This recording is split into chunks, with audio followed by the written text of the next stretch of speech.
Hey there, this is Sandy, and I'm once again back at the Solaris by Babylock, working on some machine embroidery.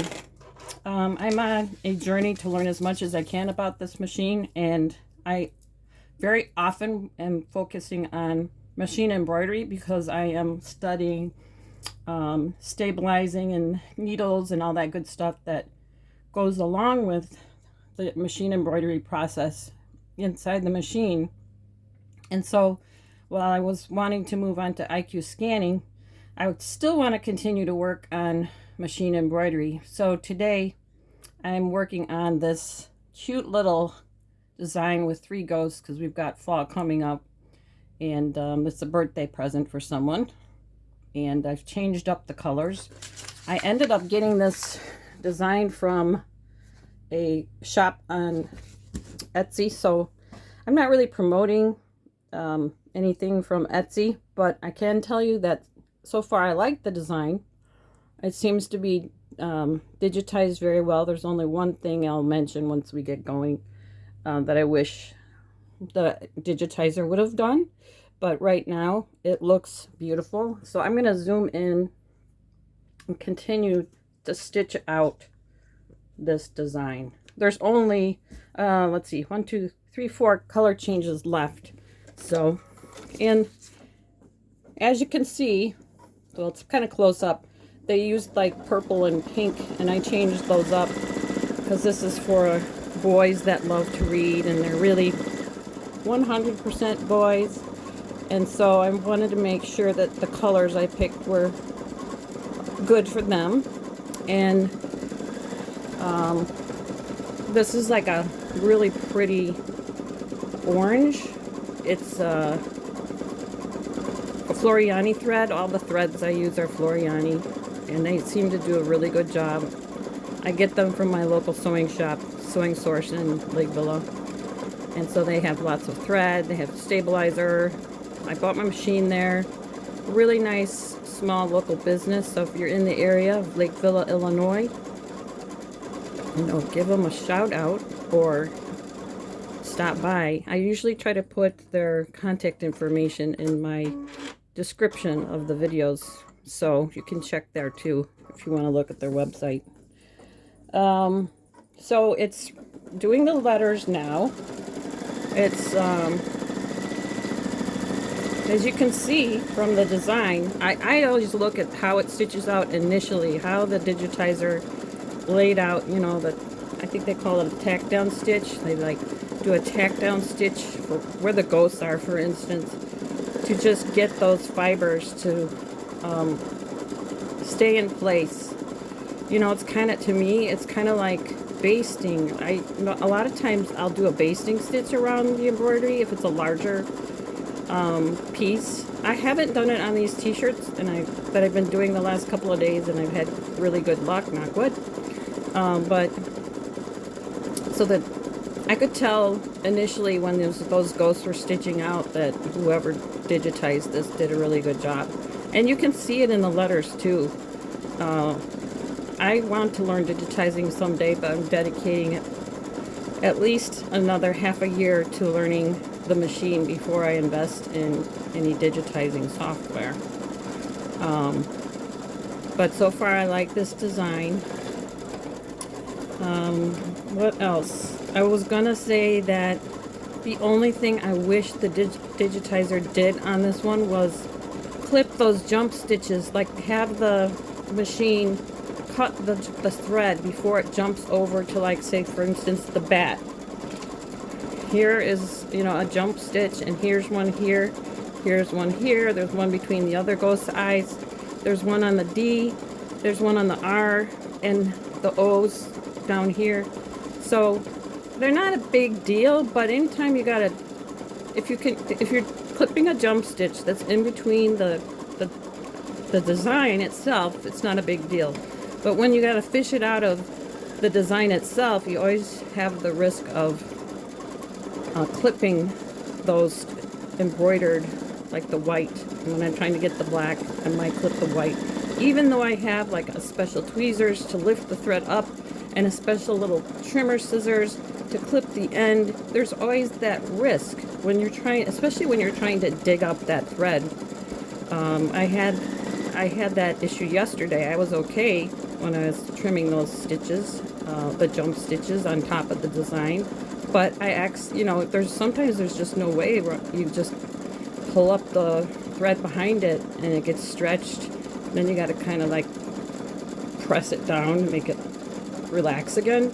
So if the digitizer would have trimmed those jump stitches, I could have avoided all that. So when I review this on Etsy, I'm going to definitely take a picture of the jump stitches and ask if they could correct the design, because so far, if that was fixed, this design would be, I'd give it a very high score.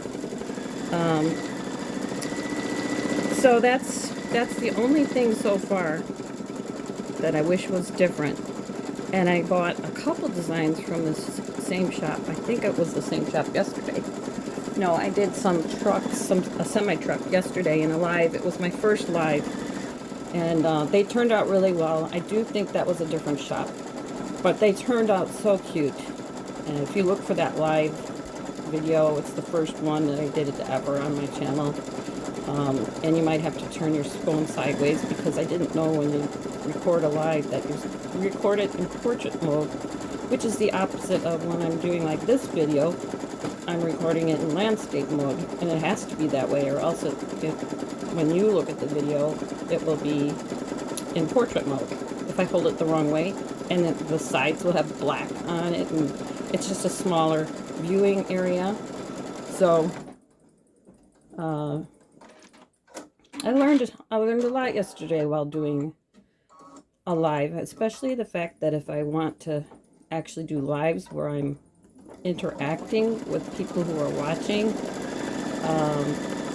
that it would be more helpful to have like a tablet or a laptop so I can look at those comments, because right now I'm recording just using my phone, which is doing a great job, but when I'm while doing my phone and trying to look for those comments,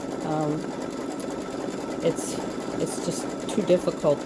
In my situation, the way I'm set up, you know, if I responded, I couldn't really respond to the comments because the phone is in the phone holder attached to my desk, just taking the video of the stitch out that you're watching right now. I can't really get to it easily to respond to any comments. So maybe in the future I'll do that. I might do another live here and there, but I can't really communicate well with anyone who's watching. So if you're interested, check out that video on my channel that I released yesterday. And if you like what I'm doing, give this video a like, subscribe, and make a comment.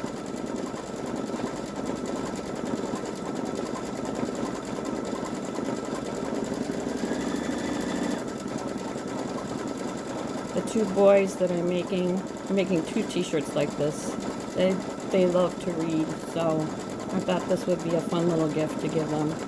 And like I said, I'm not really promoting anything on Etsy, but you could probably find this if you just went to the site and searched for 3 ghosts with books or something like that, and you probably could find it.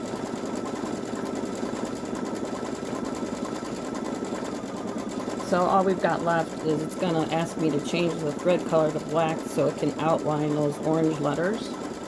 And then I'll do another thread change to sew in another color, yellow I've got picked, for some more letters, and then black to fill that in, and we're done. I'm going to go ahead and change the thread. I always clip it from the top and pull from the bottom and put in the black.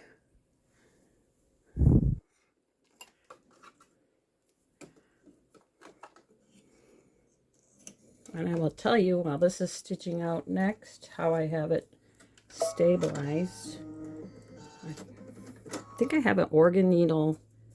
It's an embroidery needle, and I believe it's a size 12.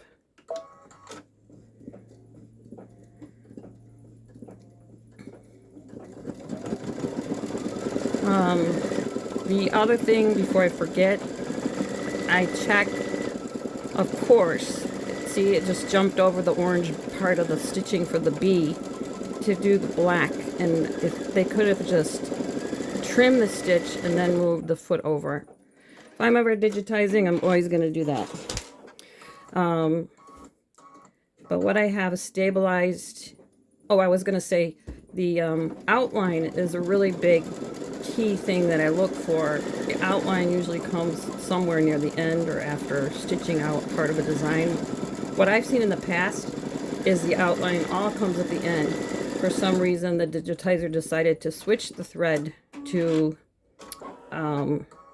black in between each color of the letters. When they changed, that's when they had to switch the thread. I could have told my machine to sew all of the similar colors out at the same time, and then it would have done all, I think it would have done the outline all at the end. But I didn't know this design well, so I didn't do that. So probably for the next t-shirt I do, I could try doing that and avoid doing what I think in this case I could avoid changing the thread on all the black outline, because there's nothing like being sewn on top of these other colors. Sometimes you don't know whether you can put all the black outline colors together, because sometimes the digitizer is having you change thread and sewing different colors on top of other colors, and you don't know if it would make sense, at least for me, to have all of the outline in this case stitched out at once. But now that I've seen it stitch out, I think I could do that and save all the black color changes. That's what's nice about having a more advanced machine, is you have all these capabilities that you can use. There's a projector on this machine, so before I sew out, I end up marking my t-shirt, and I've tried it all different ways. I'm studying that too, but so far I'm doing it the old-fashioned way, where I measure across. And I know some people like fold it in half and iron it and then mark. I've tried that. I just don't know if I like that. So I'd rather have the markings and then line up my hoop with that. And then I use the projector on the machine, which is what I was saying, to see if I like it still where it's going to stitch out. And the projector is nice because it will project the embroidery image onto the shirt before you stitch it out. So it's really cool. We're on to the next color already. So I'm going to put in the yellow.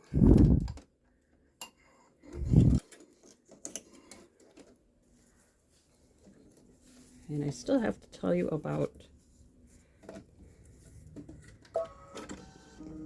how I stabilized it, which is kind of typical too. Well, I got twisted when I don't like it when it does that, so I'm going to untwist it. I think it's the static electricity, you know, because it's sewing so fast. I think that it attracts energy. Okay, it's doing 1, 2, 3, 4, 5 more letters. I'm just going to hold that back a little bit. I got it pinned up, but it's kind of laying over there. So what I've got on the top is water-soluble stabilizer. I hooped that with the t-shirt, which I've used a no-show mesh cutaway. I used some spray adhesive. I was using fusible no-show mesh, but I'm trying using just spray adhesive, cut down on costs, and it's working just fine. And after I do that, then I hoop the no-show mesh that I've attached to the t-shirt and the water soluble, so I put that all in the hoop. And then beneath it, I've got one layer of, this is like a light to medium, kind of light to medium tearaway. I started stitching one t-shirt yesterday without this, and I could tell right away that it needed this tear away. It just needed that support. And so I'm just going to do that every time I do t-shirts. Is float that. It's just floating in the back of the hoop. So that's how I stabilized it. And then when I take this out of the hoop, all I have to do is tear off the water-soluble stabilizer and the tear away in the back, and then cut away the no-show mesh. That's it's definitely oops, it got stuck. I can see it. It got caught up. I'm gonna rethread this. Actually, let me see if it will cut. It's kind of in a weird position. It looks like it's snagged. So this is probably a good thing, because what I'm going to do is clip that. I don't know why it got caught. And then I'm going to go back and make sure I go over that. Ah, that's really interesting. Okay, let's pull that thread out again. All right, so now I'm going to use my needle plus minus, and I'm going to lower the foot so I can kind of see where I'm going back. Let's see how that looks. And then I usually do, yeah, it looks like I stopped in the right place. A secured stitch. Yeah, good. You know, you don't think you need to go back that many stitches, but it stitches so fast that I kind of, when it's stitching this fast, I kind of double what I want to go back to restitch. And then also with the foot down, I kind of look to see if I'm lined up right. So I don't know if there's anyone gonna watch my video. I would like to know what kind of machine you have, how long you've had it. Do you do more machine embroidery? Do you have this machine? There's a brother, I think it's kind of equivalent to this machine. Really nice with the projector and everything, I believe. And you know, some people have that. Whoops, it got caught again. I'm not really sure what's going on with that. That has not happened. I guess I'm glad I'm watching this, because like I didn't have to watch the whole beginning. That is so strange. Maybe what I should do is change my needle. Okay, so I'm going to go back more, put my foot down. Okay, so we're at the moon. And I'm going up one at a time, and then I'll have it move over. And I'm going to actually, sorry to do this to you, but I have used this needle for a while. So since it's starting to do something like this, I think I'm going to change it. I'm going to try another, you know, I did do some lace embroidery, and that was so many stitches. I did change my needle during that. Sorry for the delay, but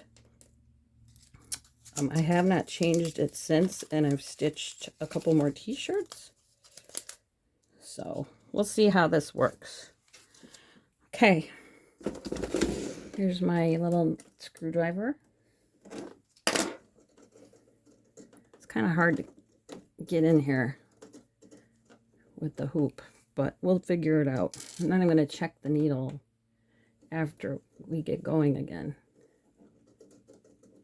I tighten it up, then I'll use the screwdriver. Make sure it's really tight.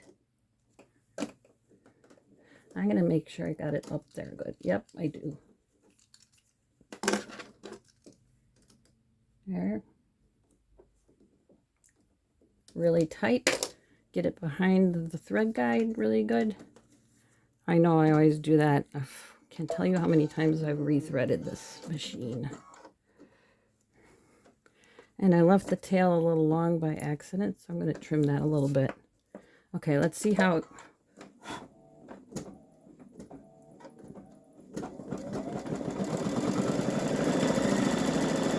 watch it a little bit. Hopefully it doesn't get caught again.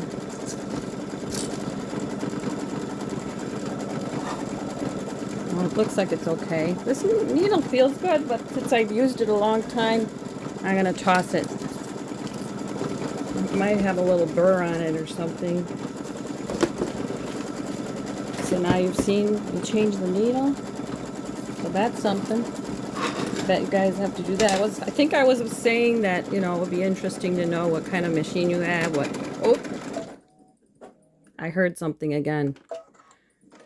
This is going to turn into a troubleshooting video, I think. I'm going to check this bobbin because maybe I'll re-thread it. Just to make sure. Because we already changed the needle. I'm going to re-thread the thread from the top. I usually don't pull from the top, but just this one time probably won't hurt. Re-thread it. Also going to look on the bottom. I don't see any big. I don't see any. That looks normal to me. It's got a little tangle for where it got hung up. I might trim that a little bit. Because you never know, sometimes that gets hung up just when it's supposed to be floating across. If there's a big knot there, which there wasn't, but there was a little tiny, ouch, just stabbed myself. This video was supposed to be short. You know, and I could just not post it out there, but okay, so let's back up 10 and then put our foot down, secure the stitch. I got to put my foot up then because my thread was too long. I'm going to trim this little thread here.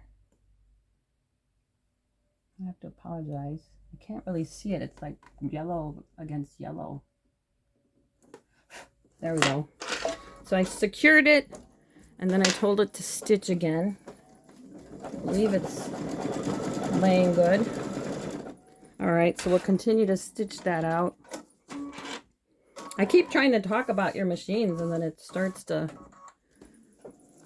hang up. So I've had this machine for a year now. I can't believe it's already been a year.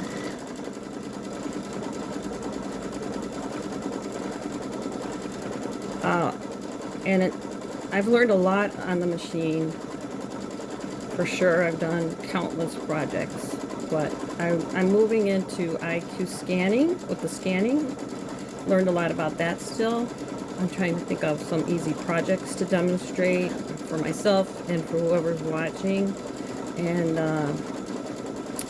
but for now, lots of machine embroidery because there's lots of gifts and Halloween's coming up, and I've been asked to make sweatshirts for my daughter. So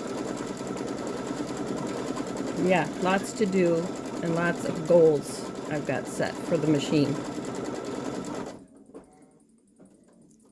Now, I did see the new Babylock Radiance machine, which is super cool. And, you know, it's so funny because, like I said, I had this machine for a year. Before that, I had a Babylock Isante machine embroidery / sewing machine for 25 years. Love that machine. Very basic. Doesn't even have a USB, but it still does great machine embroidery. I just have to only use it for like the cards that it came with because it's so cumbersome to actually get anything into the machine from a CD because I have to use like old Microsoft, what was it called? Is it XP? Yeah, I think it's XP. An operating system on a computer, a laptop that I have saved with that operating system on it. It has a CD drive. I have to load it into there and then load it over to my machine. So, and actually, I think I've done it. I have to do that on a Janome Memorycraft 10,001. My sister gave me another 25-year-old embroidery slash sewing machine. That one for sure I have to use XP. I think the Babylock I can use a more current version. I have to do it in a certain way, and I have to use a special cord on both of them. Both of them can do designs from a CD, but it's very cumbersome compared to this one, which I've had for a year, where I can, if I have a CD with a PES design file type on it, I can go to my computer, have it saved onto a USB drive, and import it to the machine that way. Or I can use Babylock's design transfer database software to transfer the design through Wi-Fi to this machine. So it's so much easier to do that. So, you know, in order to do that, you have to use Wi-Fi. But most people, a lot of people have Wi-Fi, not most people. It's very expensive. But if you have Wi-Fi, you can do that. I should have a pad of paper marked down like when I changed my thread, my needle. Okay, this is the last color. It's got some diamonds gonna stitch out here.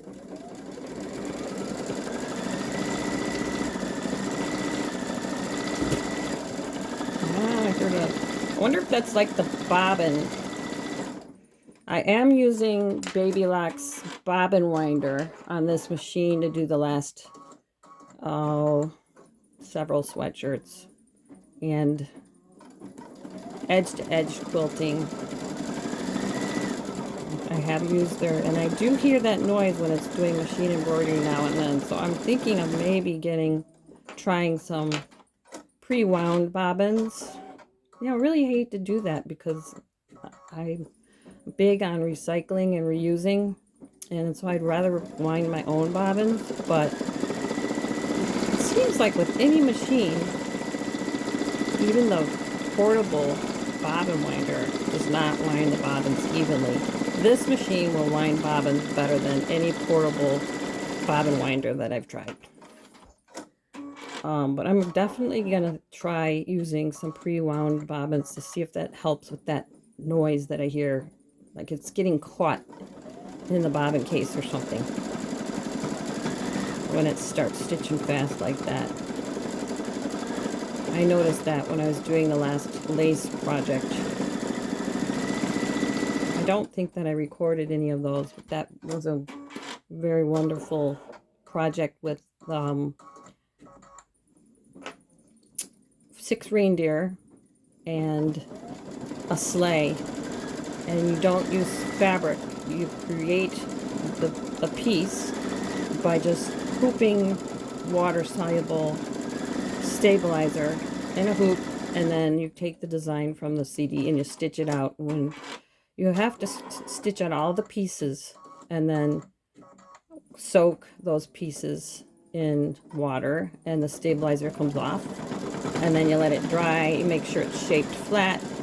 You let it dry, and then you put it together. And there's a special process and a tool that's helpful for doing that. But that turned out just beautiful. And it's one of those projects that took so long that I didn't think people would be interested in watching a video on it. But I might actually do a Halloween pumpkin. It will still take too long, but I could do it like this project and show the last, you know, portion of time of it stitching out. Oh, I heard it catch again back there. You know, my machine was having a trouble. Oh, it broke. Oh my gosh. I'm going to say, okay, I understand. You're tired of stitching, but you did a lot of stitching for that. Look at this. It's getting hung up or something. I'm going to definitely clean the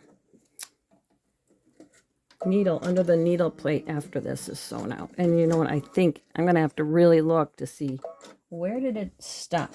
Got to trim these threads. So it was way over here. when it stopped. And so I got to put that foot down, which it is, and then do my needle plus minus and go back until I see it there. Now it's rethreaded. It's there. And I'm going to do a securing stitch. I probably don't have to do it, but I just do it so it doesn't come undone later. So it's doing, yeah, it could be that I have some fuzz in the needle plate too.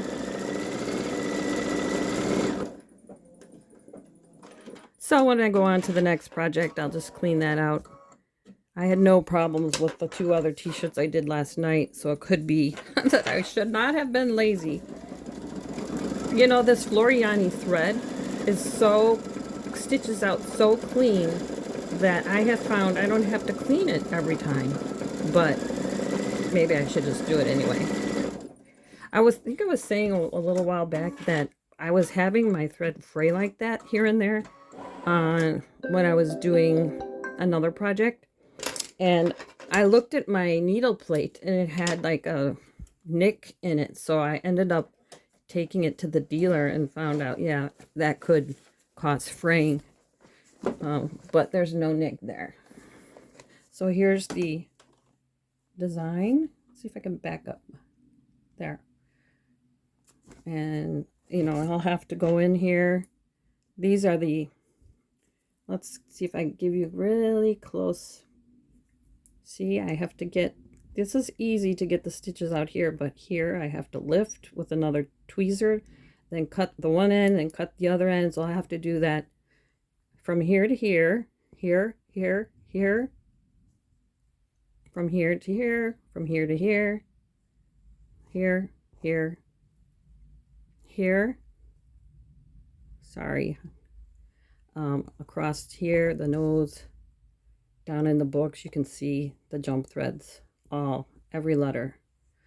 Well, not every letter, these 2 didn't. And this outline was a little bit off, but that's not too bad. Not too bad, but still, that's something. So I think if I give this shop feedback, it will be if they could design to trim those jump stitches. So here's the tear away. You just tear it. I usually try to tear from each side to get the most paper out. And then I'll go in there with my tweezers if it doesn't come out and get the rest. This does feel like a medium weight stabilizer. This is the tweezers that I also got from my local sewing center. See if you can see that. And I'll just, it's very, very strong. And so it's definitely stronger than my fingertips. And I'll just go in there and pull this stuff off. Then I do the same on the front. I take it out of the hoop. And I'll have to take all those pins out, which I won't do now, but I'll just tear off. Well, maybe I should, since I've already gone this long. Whoever's watching, give the video a like. Tell me if you made it this far. Sorry for the machine hiccups.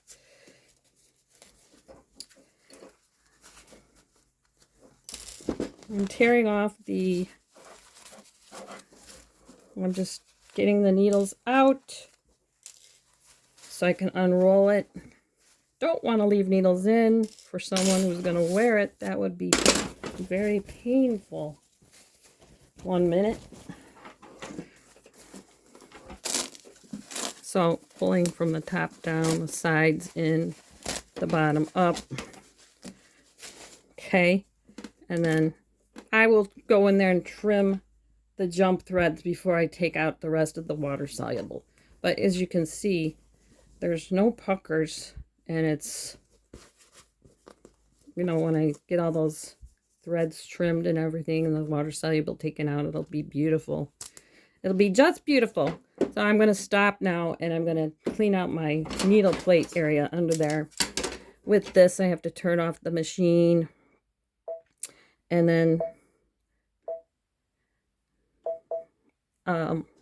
I will use this little button here, and it pops up, and then I just go in there with my little Q-tip thing that's made especially for, it's not a Q-tip, it's a special machine brush that you can go in there and get the dust out real easy. So I thank you for watching. If you liked the video, give it a like, subscribe, and say hello. Thank you very much.